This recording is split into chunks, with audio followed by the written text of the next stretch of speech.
Welcome, welcome everybody. Everyone is joining us right now. We're so glad to see you. Feel free to have cameras on or off. Cameras on calls that I do, cameras are always 100% optional. Me too. Right, Sam? I remember the days when we never had cameras and we all just got to talk on conference calls and be wherever we happened to be, and there was no pressure to be in front of a video. This is going to be a free-flowing, loose and casual, no BS, no holds barred session on working for yourself. Brief intro, my name's Ashley Dennison. I founded commsconsultants.com last year for independent pros working in communications, marketing, and creative. I connected with Sam not long after I launched, and we just became fast friends. I am such a big fan of Harlow and everything that she and the team have created over there. I will let her introduce herself as well. Go for it, Sam. Yes, I'm so stoked to be here because Ashley and I have so much overlap. And I feel like every time we talk, whether it's in person or online, there's just more and more that comes out where we're just so aligned in the ways that we're trying to help people, but also the way that we think about the world. So when you find like a connection in your space like that, hold on to it. But I'm Samantha Anderl. So, co-founder of Harlow, a little bit about me and Harlow. I have been self-employed for about 10 years now. Previous to that, I was actually a marketing executive in-house at a tech company. So, left that company because I wanted more autonomy, freedom, flexibility in my schedule. Didn't want to be in meetings from 7 to 7. I wanted to build and I really wanted to create something for myself. So, my business partner and I launched a consulting business, which we ran for about 3 or 4 years before starting and ideating on Harlow. And Harlow really came around because my business partner and I were experiencing all of these pain points as freelancers and as consultants, right? And we had a large community that was experiencing these same pain points. And so we started creating the tools and resources and services to help our community and honestly to help the voids that we were feeling and answer our own questions. So Harlow today, we really coin it as a home for freelancers. So we have a job board that drops new jobs daily. We have a weekly newsletter that sends out, and I know a lot of you are on it, which is really wonderful. That's like a lot of our experiences, connecting freelancers and consultants to resources, curating top jobs. We have an all-in-one product, so an all-in-one tool you can go into and manage your business. You can invoice clients, send proposals, manage your clients all from there. We also offer one-on-one coaching, so really helping our community break through their very specific pain points, build a plan, execute against it, really helping them get from point A to point B. And we do a lot of events like this, right? So we curate events and find people in our community who are aligned and trying to help in the same ways that we are. And we bring people together to have this experience and answer questions and help you all solve the pain points that you're currently experiencing. So, with that said, I'm super stoked to be here, and I will turn it over to Ashley to give a little bit more of the just flow and how this is going to go and kick us off. Yeah, I love that intro. And just what really strikes me about Harlow is, and part of the reason I started Comms Consultants, is there just aren't enough resources out there for people that are going solo and taking this leap and either thinking about it or they've recently done it or they've been doing it for years. I mean, I also have been independent for over 10 years now, and just have to fly by the seat of your pants, figure it out as you go, right? Try to scrape things together, find other people like you, and it was just such a slog and such a scramble. And I mean, over the years, there's been more things popping up like Harlow that are here to help and provide resources and equip us to run our independent businesses. But, it's still tough. It's still tough out there. It's lonely.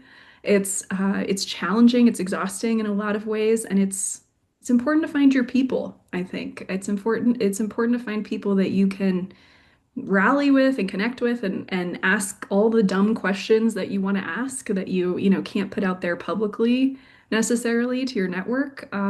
So that's what we're hoping to do today is just have a free-flowing conversation, like we said. What we're envisioning here is just go ahead and use the chat to drop questions in, and we will be scanning for questions in real time. We'll be answering questions. We're also going to plant a few questions here that we hear over and over and over from people going solo or who have recently gone solo, because there's a lot of questions that many of us share and a lot of concerns and fears and anxieties that many of us share. So we'll proactively hit on some of those. And then maybe after we cover some of the burning questions in the chat, we can open it up to more conversation. Have you guys raise your hands since we have 73 of us now in the session, which is awesome. We'll be more conversational in the second half and invite people to raise their hands and speak, share a little bit of their experiences, and ask questions verbally as well. Yeah. Um, One thing to add there is no question is a dumb question, right? Like Ashley and I will tell you, we have been, and we talk about this all the time one-on-one, right? Like we create resources for freelancers. We help freelancers. We coach freelancers. This is our job to help this community and to enable them. But we still come back to our own experiences and have what you might think are silly questions. We're still figuring out things as we go. We have conversations between the two of us where we're like, hey, how are you handling this? This might seem like a silly question, but it's not something I've figured out yet. So, no matter where you are on your journey, whether you think something is small or big, whatever question you want to ask, throw it out there because I guarantee you there are other people in this room that are going through the same thing, that are having the same pain points. So, view it as you're not only helping yourself, but you're helping your community by asking the question and putting it out there. So, that's all that to say, do not be shy. I love that. One thing I'm going to kick off with right off the bat, because I have a feeling, I just feel it's percolating in some of our minds, and it's been an issue within the comms consultants community too, is what we call ourselves as independents. So you heard Sam, she used the word freelancers, and frequently uses that word with her community. I frequently use the word consultants. I also interchangeably use contractors, independents, solos, indies. There's a lot of different words and terminology that we can use to describe ourselves. This is just my opinion, might be a hot take. I personally believe in being pretty fluid and open to how we describe ourselves in running our independent businesses. I was just talking to a consultant on my last call right before this around how you can use language strategically to describe what you do depending on who you're talking to. So, like, for example, right now, we're in a very tumultuous time, a lot of change, a lot of uncertainty, a lot of economic volatility. At least that's the perceptions a lot of people have. So I find over the years it's been valuable at times, even though I am an elite senior consultant with almost 20 years of experience in my field, and I charge the prices to correspond with that. It is strategic at times, especially in moments of economic uncertainty, to strategically use the word contractor or freelancer, or hey, I can swoop in and freelance for you. I can pick up some projects. I can come in and help. The language we use, it has different connotations. So if you're talking to a very, very cost conscious potential client or prospect or business owner, and you're using your language very carefully, they're going to have different associations with that language. They're going to have a different idea if you say, I'm an elite senior level advisor with 20 plus years of experience versus, hey, how about I come in and freelance, help out your team a little bit, support you? Which one do you think is going to have the higher price point attached in the mind to it? And what's funny is when, push comes to shove and you actually do the budget discussion and the fee discussion, it's often very comparable to what you were expecting. That language doesn't necessarily always tie to a lower price point or having to drop your fees. It's all about getting in the door, starting the conversation, beginning to talk about what you do and choosing those words very carefully, that positioning of how you talk about it. Sam, I don't know if you have any thoughts on that, and then we'll pivot to questions. Yeah, I actually love this topic of conversation. I love the way that you just positioned it. Two things were kind of coming up for me while you're talking about that. One is there's also internal and external positioning. So there's maybe what we refer to ourselves and how we relate to our community and the people around us.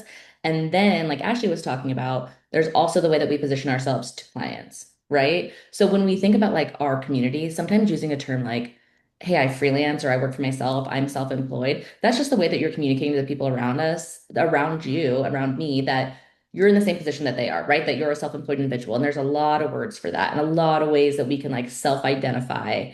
And I totally agree that when you're talking to a potential client, one of the things that I think about all the time is listening to their needs, right? So, and that's not just to say like we're going to position ourselves as a freelancer because we think they're more cost conscious, like Ashley was saying, which I totally hear and agree with. But sometimes different companies and different people are less familiar with the freelance space in general, and so they'll be using certain terminology that resonates with them, right? So somebody might come to me, and again, I'm kind of in the same position as Ashley. I've been a marketing executive in the past. I take on pretty pricey projects. I only take on a couple of clients at a time while I'm also building Harlow. But sometimes people come to me and they say, "Hey, we're looking for a freelance marketing strategist."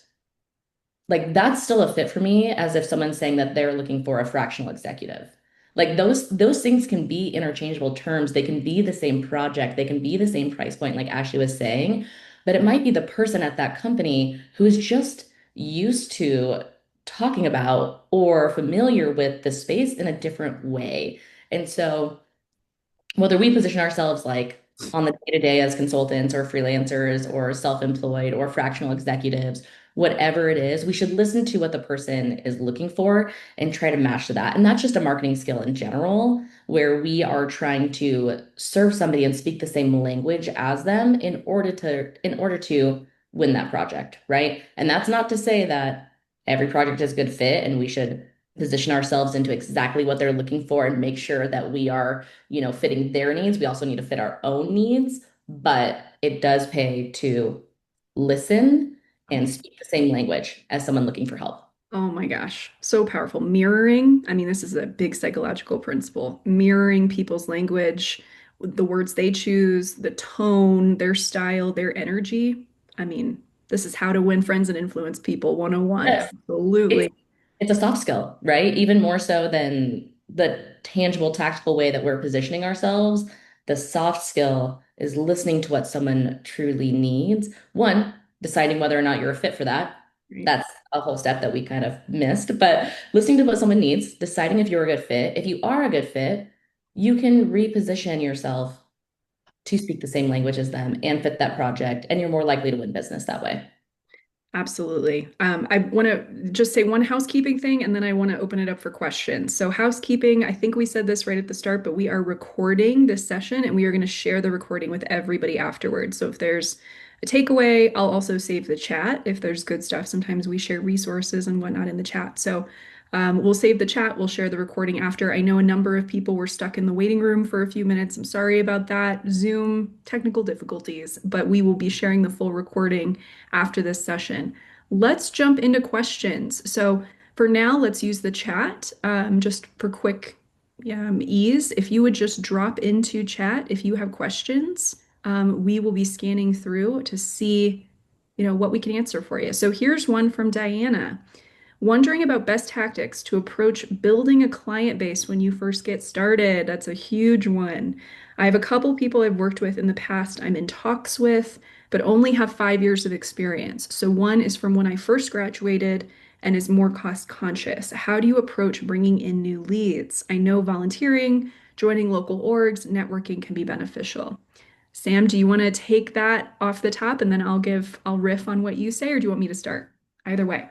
One of my favorite topics. So both Ashley and I, one of the reasons why we initially connected is because we both actually help freelancers, consultants, however we want to self-identify, build those client acquisition strategies and get connected to clients, right? So it's like day one, this is how we hit it off. We're both trying to help solve a problem in the market, and we do so in a really cohesive way.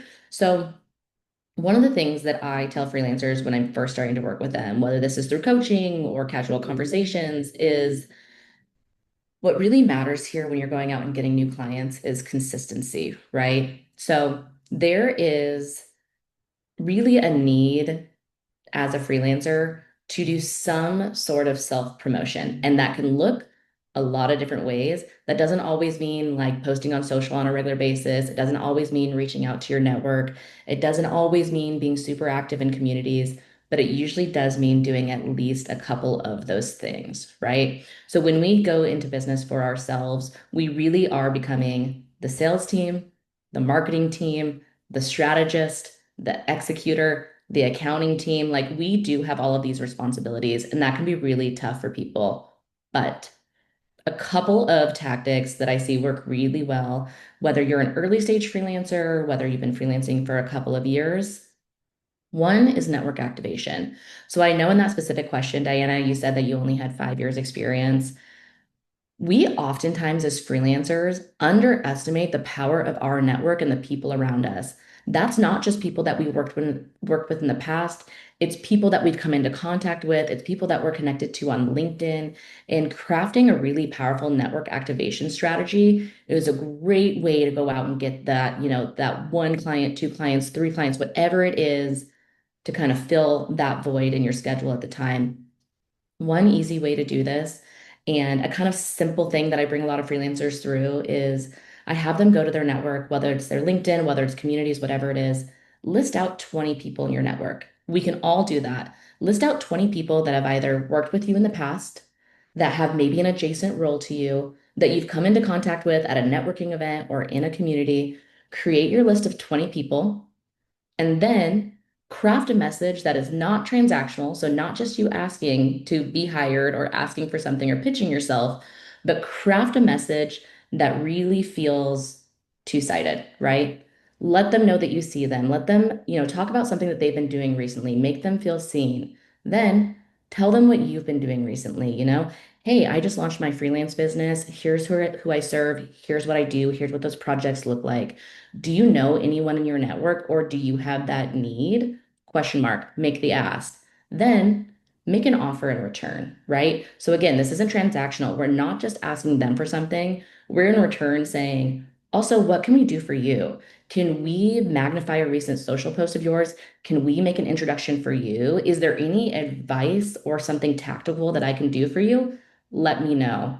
And oftentimes, again, we underestimate the response that we're going to get from there. I work with freelancers all the time. The first tactic that we do is activating their network, and they get, 5, 6 coffee chats from that. And that ends up being 2 to 3 clients. And all of a sudden, their schedule is packed. So don't underestimate your network. Make sure you're leveraging it. Make sure you're doing so in a way that feels two-sided and not transactional so you get response and build those relationships. And then take those coffee chats, take those meetings, talk to people. Like, if people don't know what you do, they cannot work with you. So this is like education for them. And I'm going to leave it there, Ashley, and turn it over to you to build on that. Oh, I love it. We are so on the same page. So, a couple of things just to double click on a couple of things Sam said. Reflecting back about them, that mirroring again, right? Making it about them, the you language. So, when we do outreach, when we're doing outreach via email, or we're sending a LinkedIn message, or we're doing comments on LinkedIn, I have found so much value in making it all about them, not about me, all about them. Same with those early coffee chats. If I'm meeting someone for the first time, my first chat with them, I'm going to be leaned in, coming prepared with 10, 15 thought-provoking questions about their journey, and I'm going to let them talk my ear off about them, their team, their journey, their career trajectory, their business, to the point where by the end of the call, and this inevitably happens, by the end of the call, they'll realize that they've talked endlessly about themselves and everything going on with them. And they'll be like, tell me about you. What do you do? Oh, we need another chat. Oh my gosh, send me your stuff. What? And they'll almost feel like they need to do you a favor by the end of the call to like learn about you and hear about your services and help you in some way because you've been listening so actively and so engrossingly in everything they have to share about themselves. There's one universal truth. It's that, my God, do people love talking about themselves. So if you let them do that and really invite them to do that and ask great questions, they're going to immediately like you. They're going to trust you more. They're going to want to know more about you. So reflecting that you language, the you focus early on. Early on, Diana, when you're just starting out, your full-time job, in my view, should be getting on those calls, those virtual coffees, those introductory calls. My favorite ask early on to my warm network, the people I already knew when I first started, people I'd worked with, friends, colleagues, even family members that, were in good jobs. My ask for every single one of them was very specific. It wasn't, hey, do you want to hire me? Hey, can I consult for you? Hey, can I freelance for you? My ask was always, hey, are there two people in your network that you would feel comfortable introducing me to? They don't need to have a current need. They don't need to have anything going on where they need services. I'm in, describe it as I'm on a journey. I'm on a networking journey. I'm on a mission to build my network and meet as many new people as possible in the next 6 months. Are there two people that you know who work in this field or work in this industry or have this type of job that you could introduce me to? Let me give you an intro blurb so that it's as easy as possible to copy paste that in and facilitate a couple of intros. I'd be so grateful. Every time I did a virtual coffee with someone new, same exact ask. I'm not hard selling or pushing, work with me, sign on for my services. If Sam and I were having our first call right now, I would wrap up that call that I let her talk about herself for 30 minutes on. I would say, oh gosh, you know what you could do for me that would be so amazing? Introduce me to two people in your network. I am eagerly expanding my network. Can you introduce me to two people? Let me send you an intro blurb to make that super easy. If you know the person pretty well, you can even take it to the next level. I've done this a few times and said, hey, how would you feel about me tapping into your LinkedIn connections and using your name? So you don't have to do a thing. But if they have their LinkedIn connections open and visible, which many people do, it's an easy setting with some people I know well, former bosses, people who love me, people who want to support me, I just ask for their permission. Hey, can I go into your LinkedIn connections to introduce myself, mention that I know you, that I've worked with you, and that I'm expanding my network? And now the onus is on me. I'm doing the work. Oftentimes they'll say yes. And now I have a whole list of hundreds or even thousands of new people that I can introduce myself to. And I put right in the subject line of the message or right at the top of the connection request, Leah Johnson was just talking about you, saying, was just talking you up, was just mentioning you, or, hey, I was just connecting with Leah. How do you know Leah? How did you first meet her? Such a powerful way to start to expand that network. And every single one of your new opportunities, ultimately, at least it's been that way for me, is going to come through your network. So you want that network as robust and as warmed up as you can possibly have it, because it's always going to be a human in your network that gives you a project at the end of the day, right? So relationships are absolutely everything. One other thing I just add to what Sam shared is the value. So not just leading with you messaging, you language, being super interested in them, but doing outreach where you are proactively sharing and offering value. You may have seen me post about this from time to time. I'm a big believer, and hopefully you see me out there sharing value. I'm putting together resources. I'm putting together lists. I'm finding cool doohickeys and tools and book recommendations around the internet, and I am handing that stuff out like candy, handing it out to people I know, to people I don't know. I'm posting about it. I am never, never in a million years messaging someone I don't know to ask for some of their time, to ask for a call without a taster's choice platter of value that I'm offering them. Hey, here's a podcast in our industry I've been loving. Here's a really cool tool, free tool I found. Have you seen this? Here's a list I found recently that might be great for your team. Have a nice repository somewhere of valuable goodies and just be handing that stuff out. Because if I get a message from someone I don't know and they're mentioning someone we have in common, a shared connection, and they're handing me two or three or four things that are super cool and might be of interest, I'm a lot more likely to take that meeting, right? I Actually, I love that. I think those are, again, Ashley and I are always, I mean, I can't say always, but for the most part, so aligned. And two things that I say all the time is lead with value, right?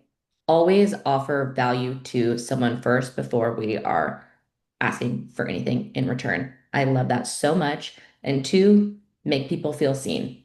If you lead with value and you make people feel seen, you are doing more and being more strategic than 80, 90% of people out there. That's how you get heard and how you build results. So, like, if I had like a whiteboard in my office, that's what it would say, right? Those are just two soft skills. So important. Um, So simple. Do you want to talk, Sam, do you want to talk about health insurance? A bunch of people in the chat are talking about health insurance, and I know there are There are great options out there for independents to get covered, especially in the US where this is a challenge. What do you typically tell people? Yeah, I saw that question come up and I was like, oh, I so badly want to name drop here. So there's actually a company that I have been working with recently. I'm actually having a consultation with them next week, and I'm actually having an event for our community with them. I want to say it's on November 13th, which I know is a little ways out, but the company is called HBG, and they are launching they launched a product called Solo, and it is purely a services plus software to help you find the best insurance as a self-employed human. So I am meeting with them next week. My current insurance that I have, because again, I've been self-employed for 10 years. My current insurance, I worked with a local broker to help me find the best possible insurance for me, which is definitely an option. But I told them how much I was paying for insurance, and they were like, Sam, please let us help you. We can save you money and get you better coverage. And so I'm meeting with them next week. And so as a follow-up, when we send out the recording, I'll make sure to include them so you can all go to their website. And they're so great. They'll jump on the call with you. They'll get your information. They will help you find the best possible insurance for you.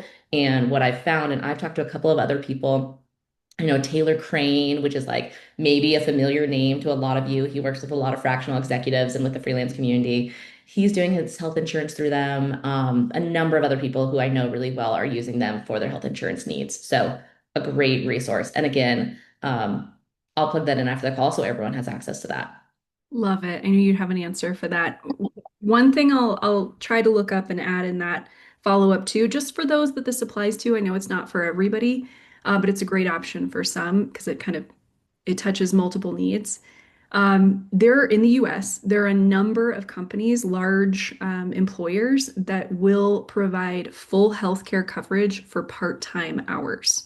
And what this does is a couple of things. If you are just starting out at, your consulting journey, your independent journey, you're trying to drum up work, but you still need a little bit of income coming in. You still need a little bit of cash. Maybe also you're struggling with spending a lot of time alone, a lot of time at home. Sorry about the emojis. By the way, the emojis will pop up. Sometimes there's fireworks, stuff happens. I don't know why, but I like them. yeah, it adds character. But just to Mhm. say, I like to share that list. I have a list somewhere, so I'll share that list just because for some people, they want to get out of the house 2 or 3 times a week. They want to have a place to go. They want a little income coming in. They want that health insurance. They want to be around people while they're also building their pipeline. So it's a great fit for some. Like I have a number of consultants in our community. They're working at Starbucks part-time. These are senior level elite consultants, but they're also enjoying spending 15 hours a week working at Starbucks and getting coffee discounts and having a team there and a place to go a few days a week. So I'll share that as well. Would love to pivot to the next question. This is another huge one. I see Karen in the chat. She has asked, what is your insight on selling yourself as having a variety of skills versus honing in on specific skills and finding a niche? I'm going to start this one, Sam, because I have so many opinions about this. Love it. Um, First thing I'd say is don't feel like you have to pigeonhole yourself into one or the other. You don't have to necessarily make a choice, a unilateral choice, and tell the world that this is what I do and nothing else, and forever it shall be this. So be open to experimentation, be open to the temporal nature of this, and understand that your business as an independent may shapeshift and transform many times over the years. If you were a fly on the wall in my office over the last 10 years, you would have seen my consultancy shapeshift and transform and evolve and ebb and flow countless times over the last 10 years. And guess who noticed all those changes? Nobody. Nobody but me, right? Nobody's paying as much attention to you as you are paying to yourself. So that's the first thing I'd say is whatever you decide to go with, whether you want to be more generalized or you want to be more niche, you can just think of it as this is what I'm doing for right now. This is what I'm doing for the next 3 months, the next 6 months, the next year. I'm going to evaluate results. I'm going to see how it works out for me. And then I can change direction anytime I choose. That's one thing to just let loose with it, be flexible. Another thing you can do is you can change up your offerings and your pitch and your presentation depending on who you're talking to. In very much the same way that we talked at the beginning of the session around, do I describe myself as a freelancer, a contractor, a consultant, an advisor, a fractional leader? You can change that based on who you're having a conversation with and who you're talking to. And it just comes down to reading people and reading situations. So if I'm talking to, for example, a leader who maybe is feeling more cost conscious, more budget conscious, they don't have the budget to hire full time. They don't have the budget for as much agency spend as they used to, maybe in my field. First of all, what's the best solution in those moments? It's usually bringing on a 1099, isn't it? Because boy, are we a great lifesaver for those moments of tumultuous economic uncertainty. If I was approaching someone like that, where I knew, cost conservation, budget, and risk were major issues, I would probably use more like the freelance and contractor language, and I would go with a broad range of services for a person like that. Instead of coming in and saying, "Hey, I'm an elite advisor that's going to do this niche thing for your CEO positioning," no, I'm going to come in and I'm going to say, hey, I can help out and make life easier for the team in 15 different ways. Here's a list, bulleted out of all these different things I can do for you. And here's a range of package options too, tiered at different price points.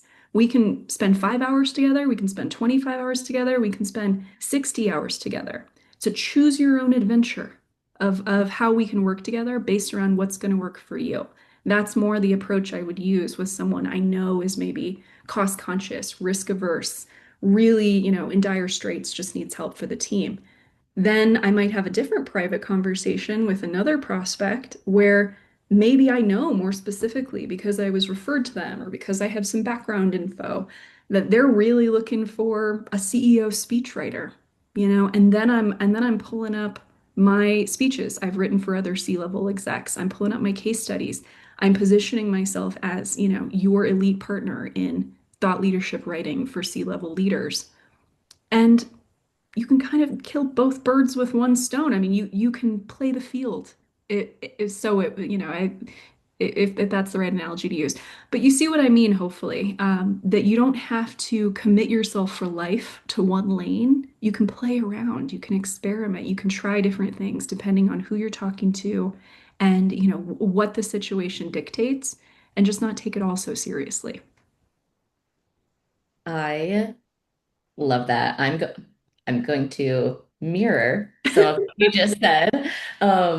One of the things that I talk to freelancers about a lot, and especially when we're maybe early in our freelancing journey and we are trying to work on like that elevator pitch and our value prop and how we're talking about ourselves and introducing ourselves to others and pitching ourselves.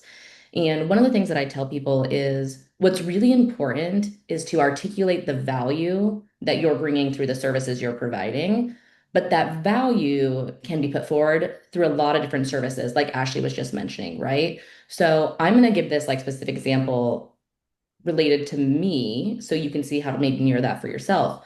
But what I say a lot is I help freelancers, founders, and early stage companies find clarity and build thriving, sustainable businesses through targeted client acquisition strategies. And that can mean a lot of different things. And it surfaces as a lot of different things depending on who I'm talking to, right? So that's three different audiences that I serve today, but one shared mission on how I help them. And all of my projects and the way that I work with those different people looks very different. But what I have is a leading value statement and a leading mission statement so that when I go out and talk about myself and when people are making introductions for me or I'm creating social content, whatever it may be, it still feels really cohesive. So people aren't like, man, what the heck does she do? What the heck does he do? Like, what does it mean? I don't understand it. Like, you can find a way to articulate what you do without being so specific to say, I write long form blog posts for B2B SaaS companies. Also, if that's exactly what you want to do, then absolutely say it. But if you want like a broader range of projects, feel free to uplevel yourself just a little bit and create that leading value and mission statement that people can identify with, and then use your conversations with them to sell them on the specific subset or service that aligns to their needs. So that's just kind of like a quick trick on how we can still be really consistent, but offer a lot of different services.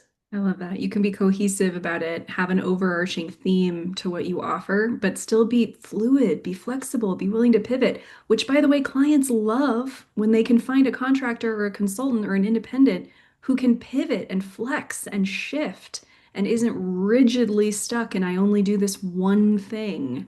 I It's a rare kind of consultant or independent that's going to get hired, and you really have to have a name for yourself to have one thing and only one thing, and you get incoming calls regularly, and that's all you do.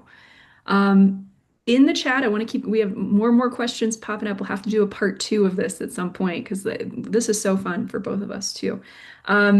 Mark has brought up a question that many folks have, and my answer might surprise you, Mark.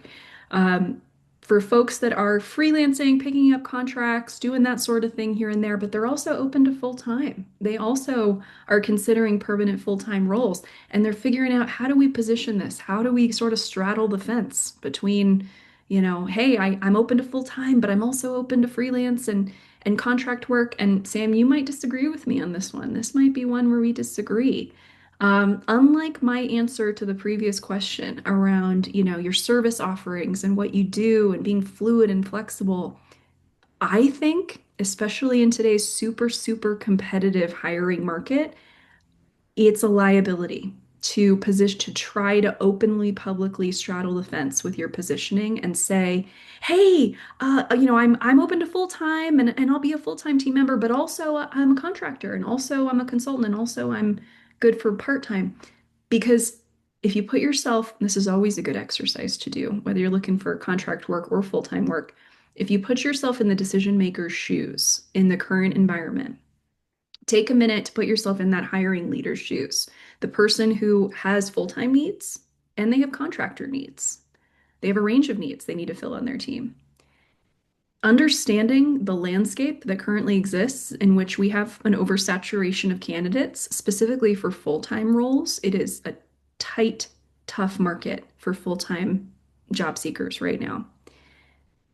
That hiring leader, that decision maker has her choice, has her absolute choice, the pick of the litter of who they want to go with.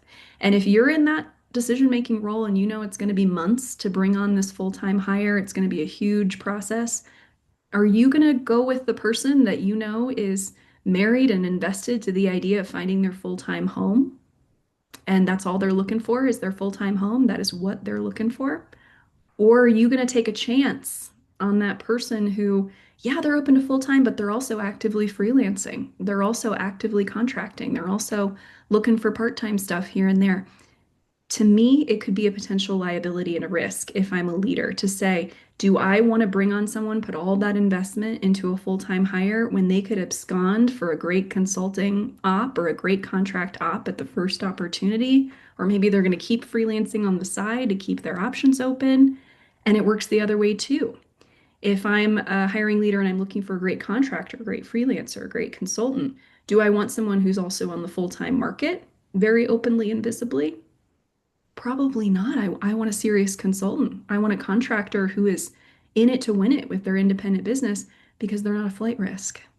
They're not going to take off on me for, that terrific full-time role and leave my contract when they have the opportunity. Mark, I see your hand up. Since we just answered a question of yours, do you have a brief follow-up for that you want to add on to? Just a little bit of an extra thought? Well, I'm wondering if it makes sense or is it to put an end date on any of this, right? It's fluid, very fluid of the work that I've been doing, but I'm also looking for permanent. And I feel, what you're saying is, yeah, there's a flight risk if I still am doing independent and they ask me how would I get out of the contracts, etc. If I was to take the job. And I feel like it's easier just to say I was an independent consultant and put an end date on it. I don't know if that's good either. So I think there's a big difference. Great question, Mark. I think there's a big difference between what we have listed in our resume as our background, our experience, what we've done, and what we're proactively positioning ourselves with, right? So what we have listed in our LinkedIn profile or on our resume, I'm a lot less concerned about that crossover between, hey, I've done some contract stuff, some freelance stuff, some fractional stuff, I've done some full-time stuff. That's all experience. That's terrific. But you mentioned positioning in your question, and I'm thinking about it from that perspective.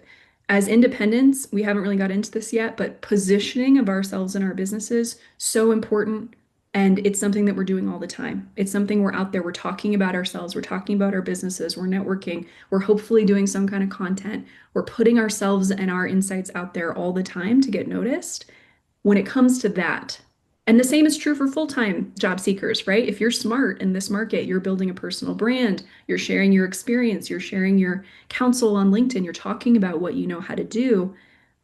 That public positioning and that what's visible about you, whether it's your content, whether it's your outreach notes that you're putting out there, how you're talking about yourself in meetings, that's where I think it can be very, very problematic and potentially a risk to be trying to play both sides actively at once. Because if I go and I look at Mark's LinkedIn profile, I'm a decision maker, and I look at your LinkedIn profile and I see that your last 10 posts have been a mix of here's what I'm doing as a consultant, and also, hey, I'm open to full time and, looking for a full time role, that feels disjointed to me. That feels confusing, and it feels like you're not 100% in either way. I generally recommend, and Sam, I'm going to let you speak in a second because I know I'm long-winded. I generally really, really urge you, if you can, to choose a lane for a defined period of time. So again, it's okay to make shifts, but think about it in terms of like 6 months maybe at a time. So like if you want to start today, the next 6 months, commit wholeheartedly to your public positioning as a contractor, a freelancer, a consultant, or the other way, as a full-time job seeker. Go, sorry.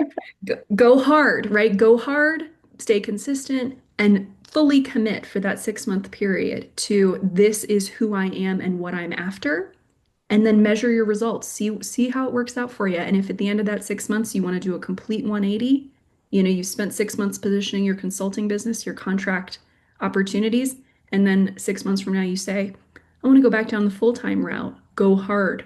Really dig into full-time and make that redo your LinkedIn profile, redo your content. You are a full-time job seeker now. So that's what I mean in terms of just be firm and clear in your positioning when it comes to contract versus full time, given the market dynamics right now. Yeah, one thing that I will add to that, and I think a very big reason for what Ashley is saying is when you are talking to somebody about a consulting role or you're talking to them about a full-time role, you want to exude confidence. And confidence can sometimes be lost if you're like, well, I'll do it this way, or do it this way, or do it this way, right? Like when we can take ownership of this is what we do, and this is who we do it for, and this is what it looks like, that's where confidence comes into play. And people want to hire confident people. They want to feel confident that you can deliver, and you want to feel confident in your delivery to them, right? So I will say like Ashley said, like committing to one path and talking about it and positioning yourself gives you confidence, and it also gives you momentum down that path. So even outside of like what somebody else thinks, right? The person on the other side who's hiring or looking, when you look internally and you think about how you're feeling and how you're thinking about your business, committing to one path and positioning yourselves and finding that clarity builds momentum. And momentum leads to confidence. And confidence leads to you running a successful business or meeting your goals, right? And so by committing and getting really clear on what we're trying to accomplish and where we're trying to go, we can feel that momentum. And that has so much impact on us, right? When we think about like the joy and fulfillment that we're finding from work and from our path. The other thing that I will add here is if you really are open to full-time opportunities, this has happened to me a number of times. And granted, I am not open to full-time opportunities, and so I've never taken this path. But I have had many contracts where I will start with a client in week 2 or 3, they're like, can I hire you full-time? If that's what you want, at that point, say yes. If you find a place that you've landed, you're enjoying the work, you're enjoying the people, and that comes up as an opportunity, that's the perfect time to switch from part-time to free time if that's what you're trying to do. And those opportunities might come to you, right? And so it's always an option to transition if you find a place that really works well for you and fits. But that's a way to do it in like Ashley was saying, where it doesn't feel disjointed in how you're positioning yourself and how you're selling yourself and what message you're bringing to the potential people hiring you. Um, just another way to think about it. I love that, Sam. We got more questions. Look, we're already 15 minutes away from close. We got more Mhm. questions in the chat. There's a few sort of initial business setup questions, I think we can do really fast. So things like setting up an LLC, Sam, or how do you name your business? How do you choose a name? Do you name it after you, or do you name it after, something broader and more generalized related to your services?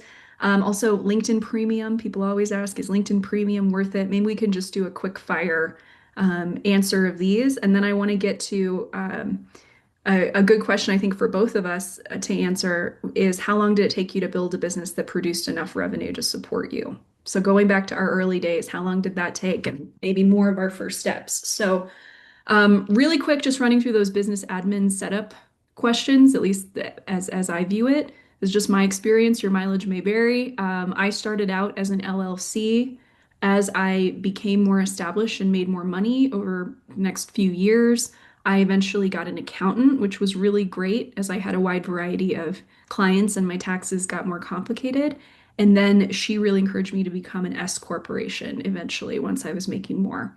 Um, so if you have an accountant in your network, maybe someone you're friendly with, even find an accountant you can exchange services with, right? If you're in HR, you're in communications, you're a writer, sometimes you can find small business owners who will barter with you, by the way. If you find a fellow independent or small business owner in a complementary field, maybe they need some help with their website and you're a graphic designer or a web developer or a writer, and they'll do some accounting consult for you or some business admin setup consult for you. So that's something to consider.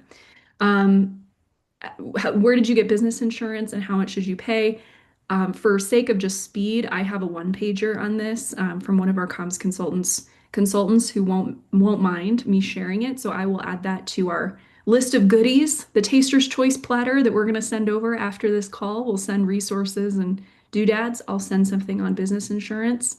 LinkedIn Premium has been worth it for me, but I, as some of you may know, am pretty much lived my whole life on LinkedIn. So it's dependent on whether how much you're going to be leveraging LinkedIn. If you have other content channels that you prefer, other platforms you prefer, it may not be worth it. Sam, what do you think about some of those kind of little questions? Yeah, going back to the first one, LLC, I always tell everybody if you are serious about consulting and freelancing as your path, you should treat your business as a business and you should set up the structure and foundation to do that, right? Like one, again, I know I keep going back to like the soft skills of it and how it makes us feel, but that is very important. But having like a structured LLC and doing business as a business makes us feel like we are the real deal. We are running our own small business. We're not just a freelancer, we're not just a solopreneur, we're not just a self-employed person. We are running a serious business, we're offering a serious service, and we are behaving in that manner. So to me, I'm always structure an LLC out of the gate. It's fairly simplistic. You're not tied to the name on your LLC. Really funny, quick story. When my business partner and I first set up our LLC when we were launching our consulting business, we called it Screeching Eels. Because when she and I would get together, we'd be really excited. And we had a friend who used to tell us that we sounded like screeching eels. So we named our LLC that, and then our company ended up being called Interimly, right? So all that to say, it's not a huge thing to think through. Name your LLC whatever you want, but structure your business, build the foundation, treat it like it's a real business. Yeah. Um, LinkedIn Premium. Um, I use LinkedIn Premium. I've used it for a really long time. If you're really thinking about like reach and access and using that as a client acquisition channel, I absolutely think it's worth it. I'm not totally sure how expensive it is. Is it $80 per year, $80 per month? 500 a year, around 500 a year or Yeah, so. so about like 80 bucks a month. Um, it's tax deductible, right? It's a write-off. Doing small things like that can really have a large impact. It's not right for everyone, but if LinkedIn is going to be your main client acquisition channel, do it. It gives you more opportunity. It gives you more reach. What else did we have here? Oh, one of the things was personal name or business name, right? Like how we position our brand. This question has come up a lot recently with my clients that I coach one-on-one. Should I try to appear bigger and more serious by saying, my company is called X, or should I just use my own personal name so people associate it with me when I'm talking on LinkedIn? And here's what I'll say. I've done it both ways. When my business partner and I first launched our consulting business, it was called Interimly, and we rolled up into that. But that's how we sold ourselves under a business brand. Today, I sell my services under Samantha and Earl Consulting. Guess what? I'm working with the same types of companies and I'm charging the exact same amount. Yeah. Actually, Same. probably charging more today, but it's really less so about what we're calling ourselves and more so about how we're positioning our value and how we're making it really clear the value we're going to provide to somebody. So if you want to call it Ashley Dennison Consulting or if you want to call it Ashley Inc., like to me, that doesn't matter as much as how well you're articulating the value that you're going to create and the outcome that you're going to provide to somebody. That's what's most important. Oh my gosh, you spoke a mouthful there. Yes. Uh, I've also done it both ways, guys. I started out as my first business name when I started was PR pinch hitter, baseball analogy, the idea that I'll come and pinch hit for your team, be the helper outer in PR. And then over time, I will say it's helpful to have a little bit of a personal brand and a little bit of name recognition. If you're going to attach your name to it and have that be your business, I evolved to Ashley Dennison because people knew me and I could just riff off of that. I don't think that stuff matters that much. Even things like I often get asked, do you need a website? What do you need on your website? To me, if you have a strong LinkedIn profile, you have a strong outreach strategy, you're consistent about how you go out and position yourself for work, those other things, like what your business is called or whether or not you have a website, just don't matter as much. It's so much more about the things we've already talked about, your networking ability, your consistency. Time management is really, really important as an independent. I'm going to drop something here into the chat. Hopefully you guys can download it. It's a PDF. Hopefully that shows up. Let me know. Nod if you can see it in the chat. It's a PDF. It's called Work Week Time Management.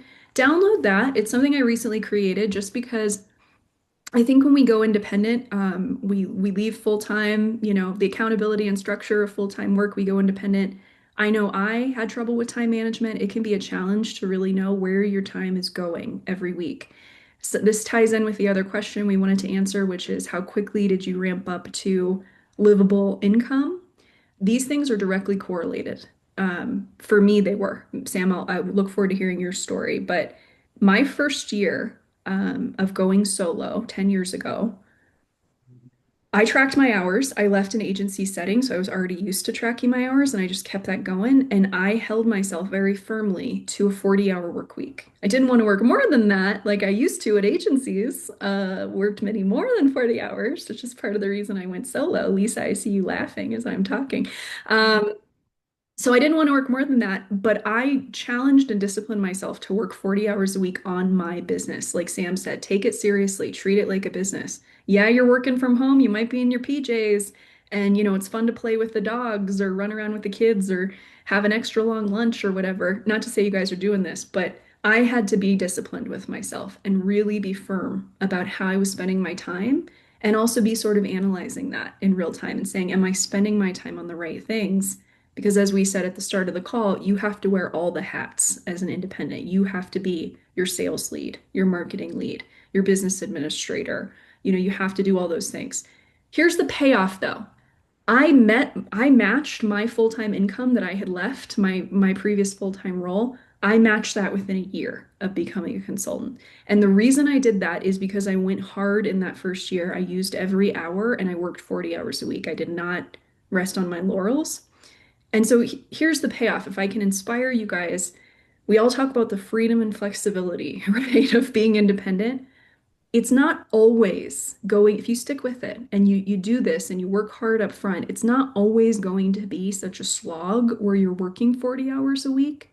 Most of, I don't know if this is true for you, Sam, but most of the last 10 years for me, I have rarely hit a 40-hour week, rarely. And that's by choice Mhm. because I didn't want to work that much. There's a reason I left full-time work. I wanted to do other things. I wanted to have a life outside of work. I wanted an easier schedule. The way I got to the point where I could have clients that were paying me enough that I could work 20 hours a week most weeks or take extended breaks in between projects, the way I hit that income goal of getting a certain caliber of clients was by pushing so hard in that first year to build that robust network, build that positioning, build that content strategy so that I could start to get more and more referrals, more and more leads coming in because things compound over time. So, a long-winded way of saying the beginning is tough. It's an uphill battle at the beginning. The first 1 to 2 years, if you go hard, you work 40 hours a week, you're pushing and pushing, that will pay off in terms of more fees and a lighter schedule later once you've built that baseline foundation. At least it did for me. Sam, what about you?